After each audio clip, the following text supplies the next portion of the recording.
Jesus stepped into a boat, crossed over, and came to his own town. Some men brought to him a paralyzed man lying on a mat. When Jesus saw their faith, he said to the man, "Take heart, son. Your sins are forgiven." At this, some of the teachers of the law said to themselves, "This fellow is blaspheming." Knowing their thoughts, Jesus said, "Why do you entertain evil thoughts in your heart? Which is easier, to say, 'Your sins are forgiven,' or to say, 'Get up and walk'? But I want you to know that the Son of Man has authority on earth to forgive sins." So he said to the paralyzed man, "Get up, take your mat, and go home." Then the man got up and went home.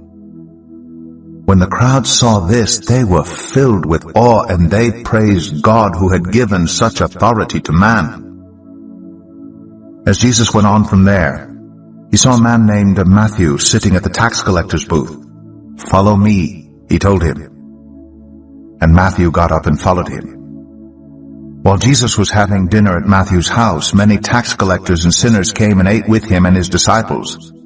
When the Pharisees saw this, they asked his disciples, "Why does your teacher eat with tax collectors and sinners?" On hearing this, Jesus said, "It is not the healthy who need a doctor, but the sick. But go and learn what this means. I desire mercy, not sacrifice. For I have not come to call the righteous, but sinners." Then John's disciples came and asked him, "How is it that we and the Pharisees fast often, but your disciples do not fast?" Jesus answered, "How can the guests of the bridegroom mourn while he is with them? The time will come when the bridegroom will be taken from them, then they will fast. No one sews a patch of unshrunk cloth on an old garment, for the patch will pull away from the garment, making the tear worse. Neither do people pour new wine into old wineskins. If they do, the skins will burst, the wine will run out, and the wineskins will be ruined. No, they pour new wine into new wineskins, and both are preserved." While he was saying this, a synagogue leader came and knelt before him and said, "My daughter has just died, but come and put your hand on her, and she will live."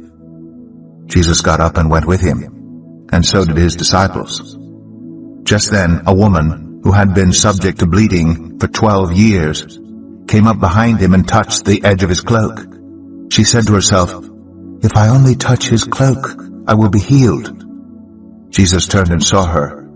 "Take heart, daughter," he said, "your faith has healed you."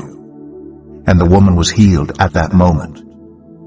When Jesus entered the synagogue leader's house and saw the noisy crowd and people playing pipes, he said, "Go away, the girl is not dead, but asleep." But they laughed at him. After the crowd had been put outside, he went in and took the girl by the hand, and she got up. News of this spread through all that region. As Jesus went on from there, 2 blind men followed him, calling out, "Have mercy on us, Son of David." When he had gone indoors, the blind men came to him, and he asked them, "Do you believe that I am able to do this?" "Yes, Lord," they replied. Then he touched their eyes and said, "According to your faith, let it be done to you." And their sight was restored. Jesus warned them sternly, "See that no one knows about this." But they went out and spread the news about him all over that region. While they were going out, a man who was demon-possessed and could not talk was brought to Jesus. And when the demon was driven out, the man who had been mute spoke. The crowd was amazed and said, "Nothing like this has ever been seen in Israel." But the Pharisees said, "It is by the prince of demons that he drives out demons." Jesus went through all the towns and villages, teaching in their synagogues, proclaiming the good news of the kingdom, and healing every disease and sickness.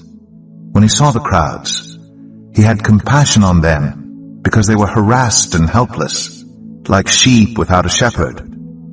Then he said to his disciples, "The harvest is plentiful, but the workers are few. Ask the Lord of the harvest, therefore, to send out workers into his harvest field."